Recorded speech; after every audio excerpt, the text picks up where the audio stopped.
Well, welcome back. We're back to the Katinga. It's Monday, and I've been doing little bits and pieces and things to show you what I've been up to. It's mostly been things you've already saw in part one. I put on more brass, and I put on brass on this. And this is going to be lit up differently than using the fiber optics. As you can see, this is a clear glass piece, so all I have to do is put a lot of primer on this and then scratch out the windows and they'll glow, as you can see here. On this, I put in more of the brass, and you can see the fuzz from cutting out the windows. Before I actually put in fiber optics, I'm going to paint this with primer. I'm also going to paint it with the green paint and most of the hull colors. And I'm going to do a lot of the sections before I put them together in the proper hull colors, because that way I don't damage the fiber optics, and if I do get it on the clear parts, I can just scratch it off. So, and add the fiber optics later. Once you assemble all the pieces, you will have some damage to your paint job between the different sections you put together, but it's very easy to go in and touch it up. I like to do it that way. This has been hollowed out with just a simple drill, and that enabled me to do a test. Eventually, of course, these will be red, and that lights up the bridge, which will be a red glow, just like in the film. Which brings me to a website. You can see the link right here. That is a site that hosts frame grabs, like from the very beginning of the movie all the way to the end. It's not every single frame, but it's like every other 6 frames or every 10 frames or something like that from the film. And they happen to have Star Trek: The Motion Picture there. And so I was able to get all these really cool pictures from the movie directly. And you know how it starts off with your overhead. The Klingons are coming at you like this, and then there's that great shot where we're over the top going like this and they go away. That is just ideal for a model maker, because it showed us every single place that everything went, light-wise. So that was great. One problem that we had was that this part back here, well, it's not really a problem, but this was squared off much like this, and it's supposed to be round for the officer's lounge, which George is now looking for. There it is. So we had to round that off, and now Elliot's little brass part fits right back there, because this is not etched into the actual model. So I'm going to be placing this on shortly, and in fact, we'll do it right now. So I'm going to put a little CA on here. A little dab will do you. And hopefully it'll stick to this and not to me.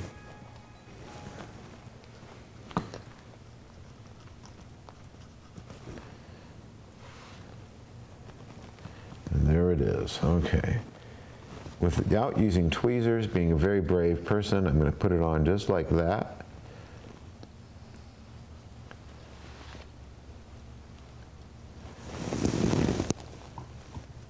I want to make sure it's lined up just so that window is right there.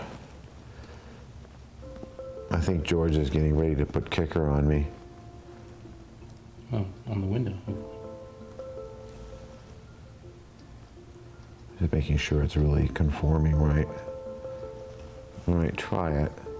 It's a little off, but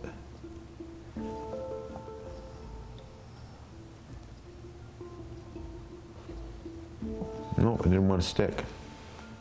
It is on there. It looks okay. Let's see. Looks okay. Oh, there it goes. Comes off again. So we're going to try it again. Okay, so we're over here at the old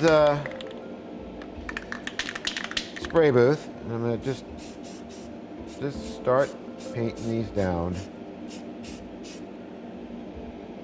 Do that just a little bit more so I can get to that. Like thing about this Rust-Oleum stuff is that it dries very quickly. The Krylon stuff doesn't. It takes longer. It's a better paint, but this stuff really blocks light. I mean, you don't even need to hit it with black. This alone does it.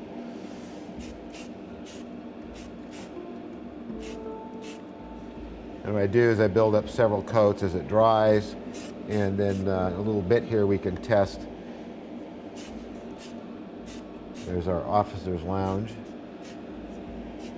And I'll be able to scratch that out. And I'm going to put a light bulb in here. It'll make the whole thing glow. And there's that brass piece for the windows there, which conforms very well. See any seams there showing? Nope, I got rid of them. So we're going to do this over and over again for a while, and then after it dries, we're going to come back and we're going to start lighting that up. And so you can see the actual lighting, because once all the colors are on, we don't have to worry about damaging to fiber optics, and it can scratch away the windows. And I really love doing this part. Hey, we're back. We're having fun with lighting, and what I didn't bore you with is doing the fiber optics. But I will show you, taking this little fiber optic here, I'm going to put it down here on the soldering iron. And now we have this, well, you can see it. It's like a little lens. And I can take that and feed it through. I'm being blinded here. There we go. There we go. I'm going to feed that through that hole there.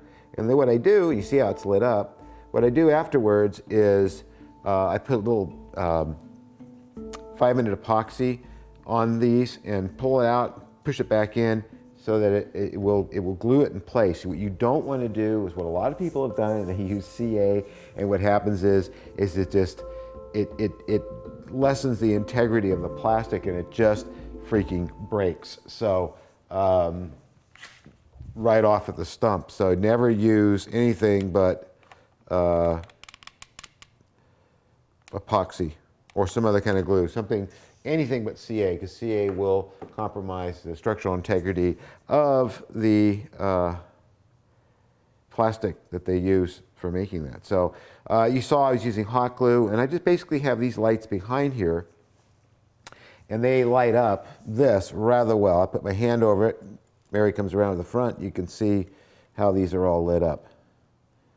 And all these down here are lit because this was cast in clear. So after I did the paint job on there, I went in with a little pin and scraped out all these. Likewise, something that wasn't done in the movie, you'll notice that the officer's lounge is lit up.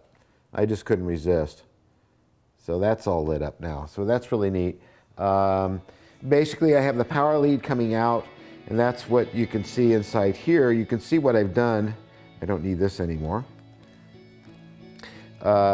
Is I've tacked in a strip of strip lights inside, and that's what makes the lights out here light up. So what I'm going to do now is hook up, or try to hook up. I don't know if I'll be able to do it quite right, but I'm going to try without causing any shorts. We're going to hook this up. This is the bridge up here. George is not with us today, so we're short-handed, so bear with me. I don't have my helping hands. I'm going to drop this down, and here, it is my hope I'm going to drop this down in here. This is when having someone help you is really helpful. There, I did it. And of course it's in backwards. I'm going to put this down like that, just for now, temporarily, and find the ends of this and connect it to these leads here before I short them out. Easier said than done. I don't have the hands to, it's exactly what I want to avoid. So I tell you what, we're going to cut for now. I'm going to get Mary to help me, and I'm going to twist these wires onto here and light up the bridge.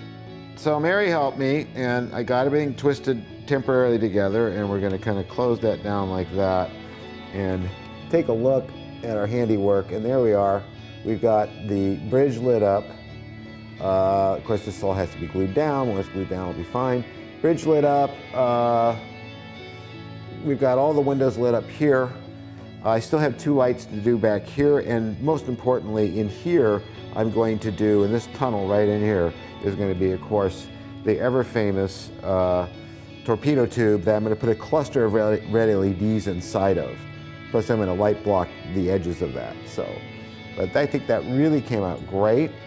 This takes care of most of the hard lighting on this part here. I mean, we even have that lit up. I got 2 little lights to put there. That completes this section.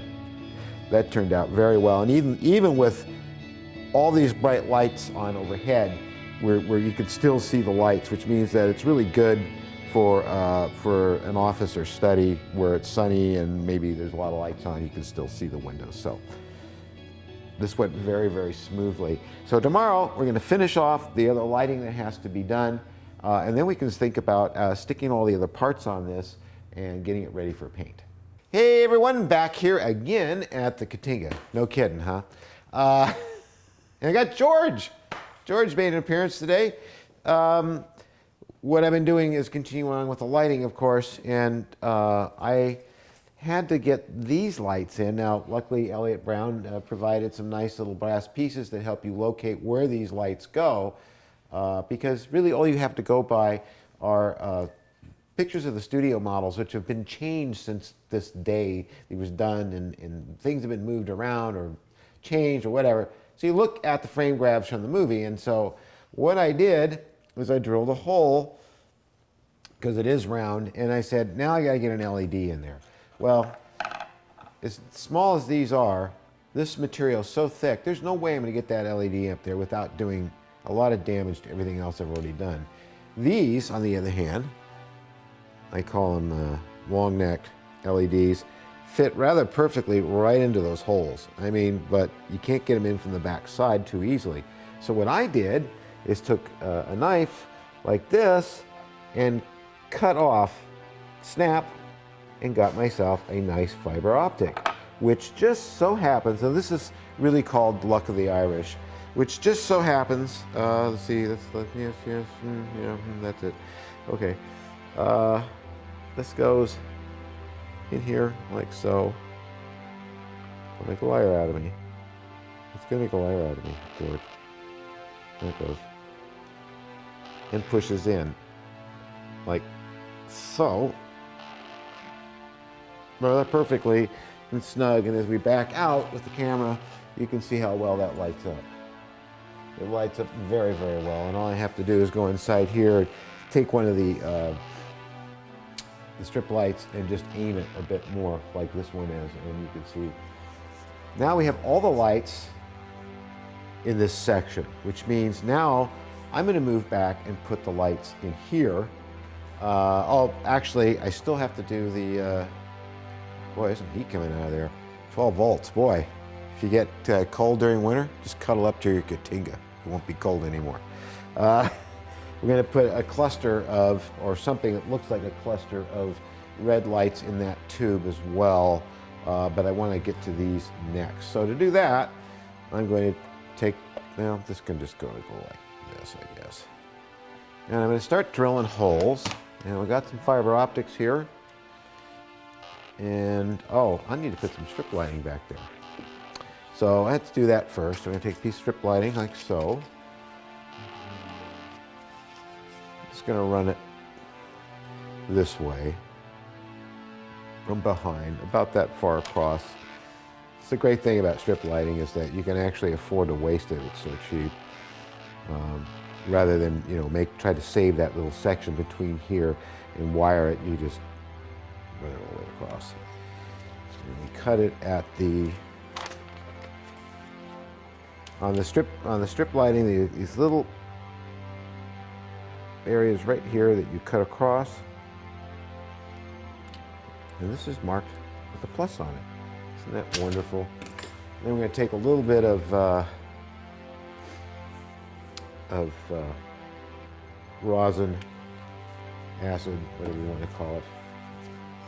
And I had a pin here somewhere. I used the end of one of these. And I want to just put, because it's really hard, oh, that's CA. It's really hard for some reason to get solder to stick to these without a little help. I just put a tiny bit of this on here because it's very corrosive and nasty and stuff. And now I should be able to just solder this very easily. Okay, I'm down here. And I'm just gonna touch this. See, I got a nice little button there. 2 little buttons. And that's very easy now to solder the wire to, which I'm going to cut off from this huge bunch of wire that I have. And we're going to run it to the main there. That. This is Crazy Modeler Lighting 101. I know, George, I know. But see, this works too.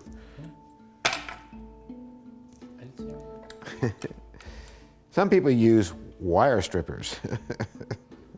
I have some, many pairs, some places, but the scissors are handy, and I have really control over it, because until I actually got a pair of those stripper thingies, I got so used to doing it this way that, okay, this is the piece, yeah, there it is, this is the piece I got. I'm just going to weight it down a little bit there, and that's that. And I'm going to connect this to this.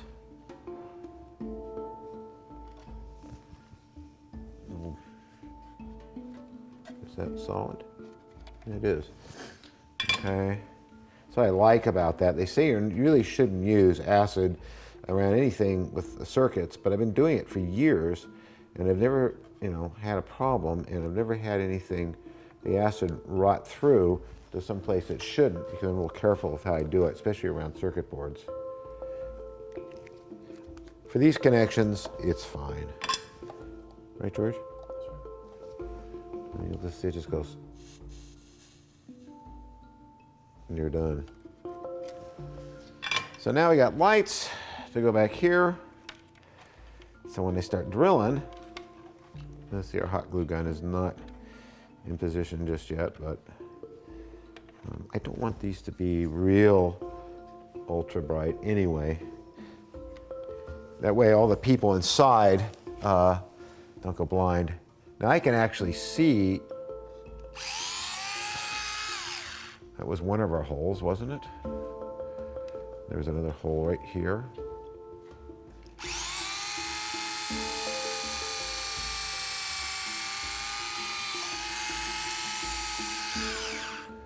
What I need to do is get some light up there so I can see those holes better. Oh, there they are.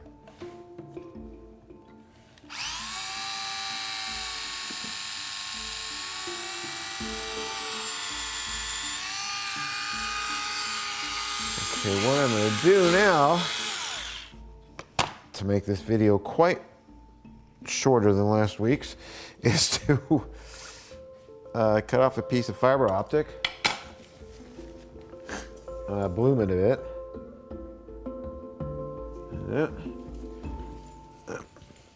Ouch! This is real thick stuff. I don't think this is going to go through. I have to get the thinner stuff. There we go. Another one. And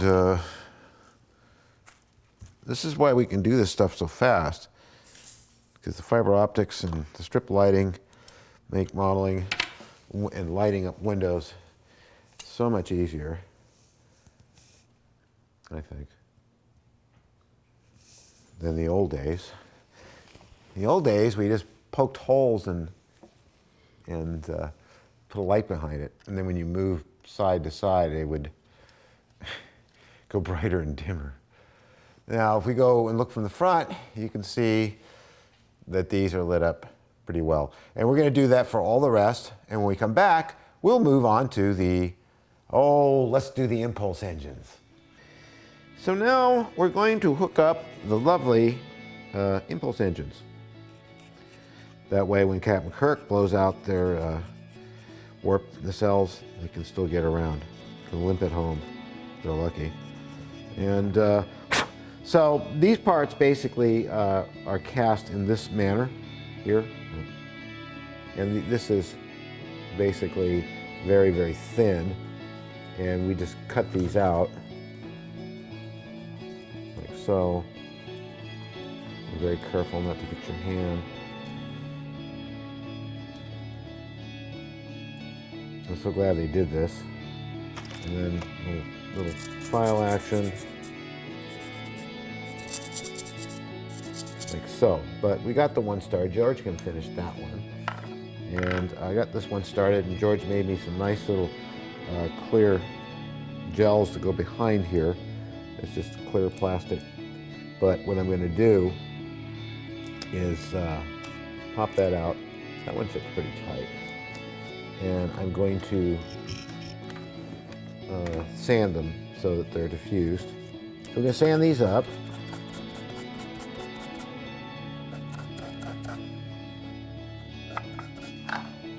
My hand is blocking the light. Over here. And this gets them pretty frosty, so they have a nice glow. We're going to do the same thing we did with the comb.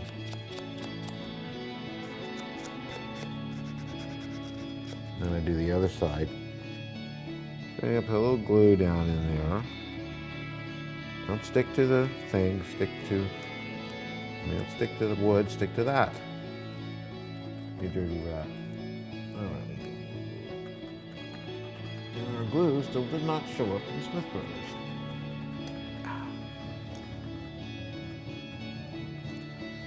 Just to get it to stay put.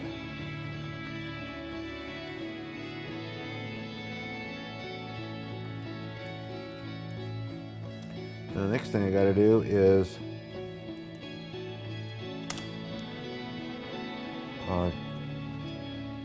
get behind this and cut an opening.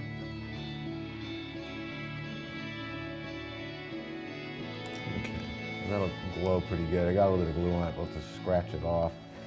So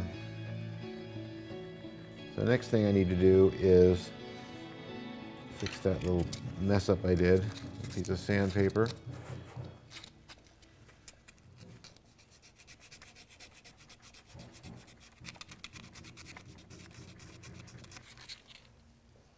There, it's all perfect again. Just perfect. What I'm going to do is I've marked out on this part here, which is the piece that goes on the back, where this goes. Now this is angled like this because the actual piece is angled, and then this is level to the outside. So, but of course we can't get any light behind that, so I need to cut open this area in here. So what I'm going to do is just kind of score it like so, and hopefully get it to open. And I need to clean up, it's getting messy. To affect this,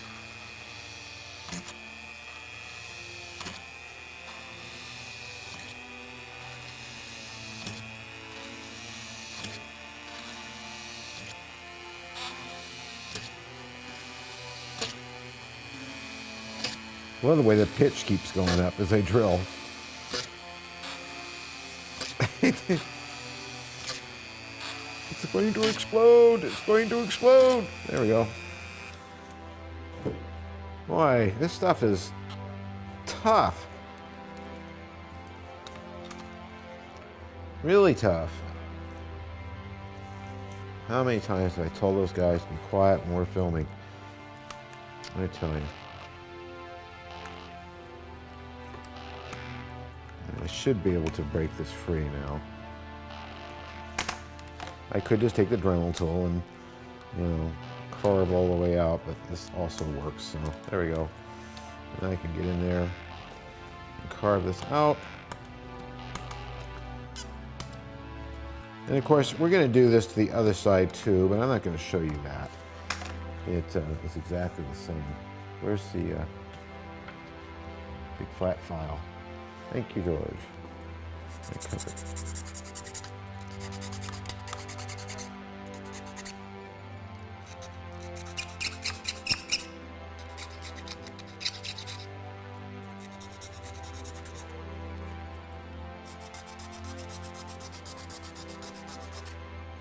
Our neighbors. Okay, so now that's open. Now light will pass through into it, so we can put a red LED, strip LED behind it. I will use the comb for now to demonstrate, but we're gonna get a nice glowing, wonderful engine like that. So when we come back, you'll see that hooked up. And basically, well, where that goes is, George, if you'll remove this, it goes back here. So I can see that we're also going to have to carve a hole in here, right there. We're going to have to open that up, George. Well, here we are in the dark, and it's only 5:15, but that's because I turned all the lights off. And George and I have been working diligently, haven't we, George, on getting all the lighting in. And what's left to do, of course, is the forward torpedo tube. You see this little blinking light here? That was fun to do. See this little blinking light here? That was fun to do. It's a fiber optic that runs from the inside into Evan's design flashing, blinking LED. I'm going to turn this, will be easier for Mary to get. This is, of course, we got all kinds of light leaks, yes, we know. But you know, we do have the configuration to light up all this. Now, this isn't supposed to be lit up except when it's in use. Only when they're actually firing torpedoes, it's usually dark. So I'm going to have it slightly lit. I'm going to put a little kind of something in there. George had a sphere, a half sphere that can go in there. And then, of course, we have parts that go on here that have two bright lights here. We have torpedo tubes up front. We have two bright lights that go under this part here that we have yet to do, we're going to do. And then there's some pinpoint lights that go down here in the nacelles. But we're pretty far along, and of course, you can see that all these forward windows are lit up on that section as well. And of course, when this is all closed, it won't be a light leak, but we're very happy with how this is turning out. It's a very quick build. It's really pretty. Who doesn't like a Katinga? We're back, and we're doing more work on this. And there's so much to do still, but yet we're getting closer to being finished all the time. And what I'm working on is nacelles. Now, I've been working from the actual frame grabs of the real model, from the film, and finding where these little lights are that go in here. And there's like two back here. They're in the inboard and outboard sides, and then there's one up here, and it's kind of sketchy where the other ones are. So I've eliminated it down to the ones that really show the most. And I'll show you, they're very, very subtle. I'm, of course, blooming the end of the fiber optic. And again, you can see how a little bit of heat gives you this little lens at the end. And also, the fiber optic will not pull through, which is always nice. So let's see, this is an inboard. I'm gonna go for an outboard. No, this is an outboard here. There's this little bright light at the front here, so I'm going to feed that through, like so. And then I'm going to give it a light source, and you'll see it lights up. There. I'm going to use brighter LEDs than these lights, but you can see it lights up pretty bright. Yeah, that's good. So that's what I'm doing. I'm doing a whole bunch of these, running them through the various locations. And in addition, I'm going to be, I'm taking these end caps here, which go on the ends of the nacelles, and these are solid.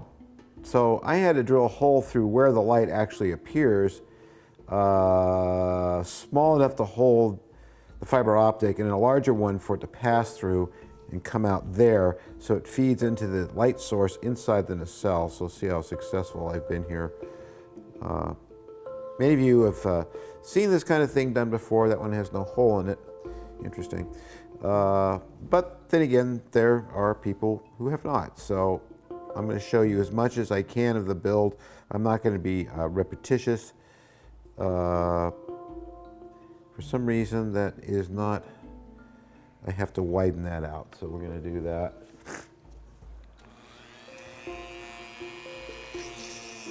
I thought I had it at the right angle, but I didn't. Oh, let's give it some horsepower.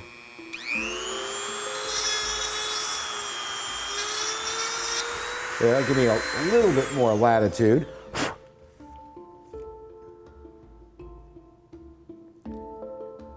That's it. Now I can glue this on pretty much correctly. pull this through like that, and we should have a nice bright light back there to light those up. So additionally, I have to do that for the coolers. They didn't give me two right, no, they didn't. Scary stuff. I thought they gave me two right sides. These go here, like so. Now there's a light at the very tip of each of these in the corner, so I'm gonna have to drill through at an angle, come into this solid block and feed the fiber optic through that way. So these are all things I gotta do, and I gotta drill all these parts out and put in the fiber optics, and when I come back, I'll show you what I do next to get them lit up. So continuing on with that lighting, if you look in here, you'll see what I've done. Now I've got these little containers like this, and they have a 22, got a little bit of stuff there. I got a 220 ohm resistor on there, which I burned myself on because this is running 12 volts, so we would blow these resistors, the LEDs completely out if we didn't use them. I did it by accident. These are very tiny LEDs. They're very, very small. I have smaller ones, but these really are quite small. You can actually see that, huh? Okay. So, and they're encased in here, and I'm using magnetic wire. If you're not familiar with what magnetic wire is, it's the wire that's used to wrap armatures for electric motors with, and I'm looking for the spool, which was right here. So here it is. It comes in all kinds of gauges. This particular one's pretty good. It doesn't look like it has any insulation on it, but in fact it has a clear insulation on it that you can burn off very easily just using a lighter like this. That's all I use, and you'll see it set on fire. Now that means that that's exposed metal. So what's great about this stuff is you can work it into very tight little areas and run it through holes and things you couldn't normally do otherwise. So now what I'm going to do is close this up. Now you saw that I drilled out all the holes, and I put some epoxy on these and epoxy them in, because if you use CA, you have to be very careful not to use any kicker, and even the CA itself will weaken the plastic that is used to make fiber optics. So what I'm going to do now is fit these last two remaining optics into that tube. Drum roll. Actually. And of course, it's becoming very difficult to do for unknown reasons.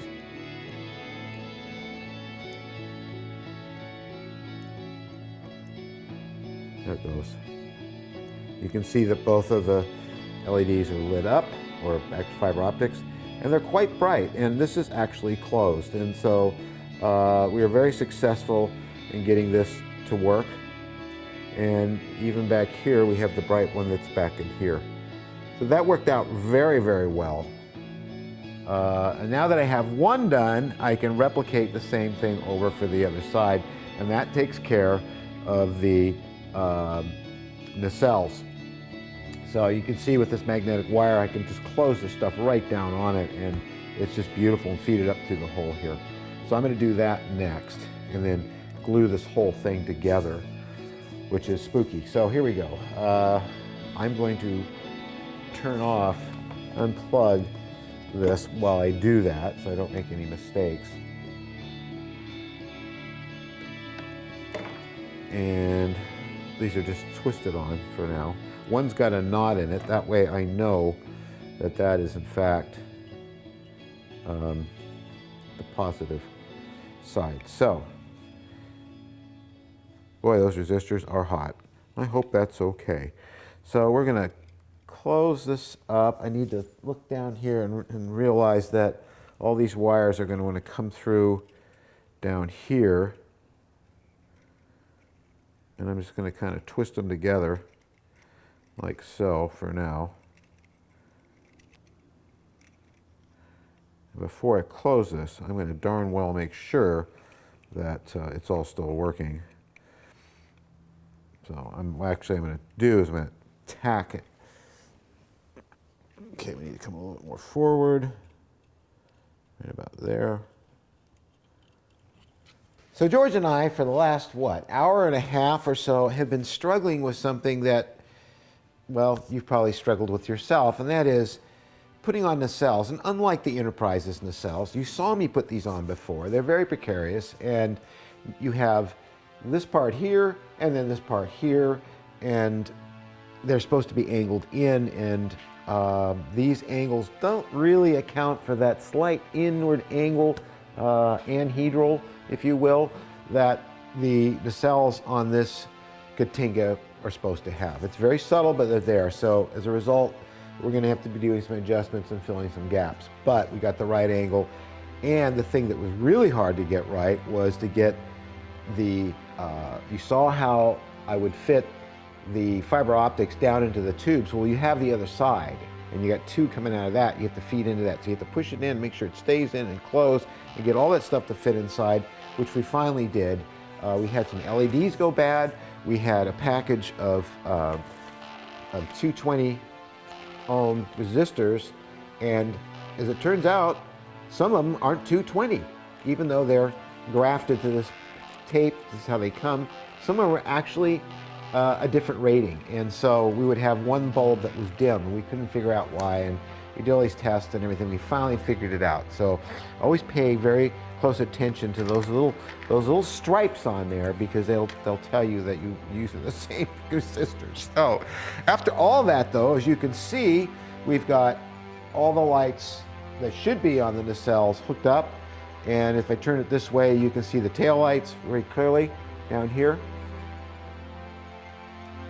which are nice and bright, and everything is just kind of loosely put together. The inside ones you can see are working, the outside ones are working. They're nice and bright, even though the fiber optics are bent at extreme angles.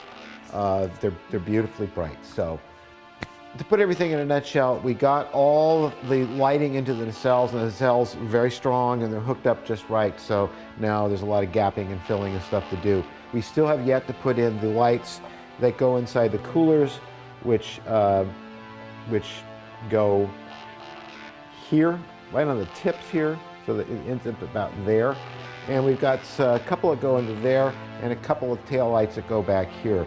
And of course, the torpedo tube. We'll do all that tomorrow, and that will conclude all the lighting, and we can button up this thing, light gap it, and paint it. So it's going very well, all things considered.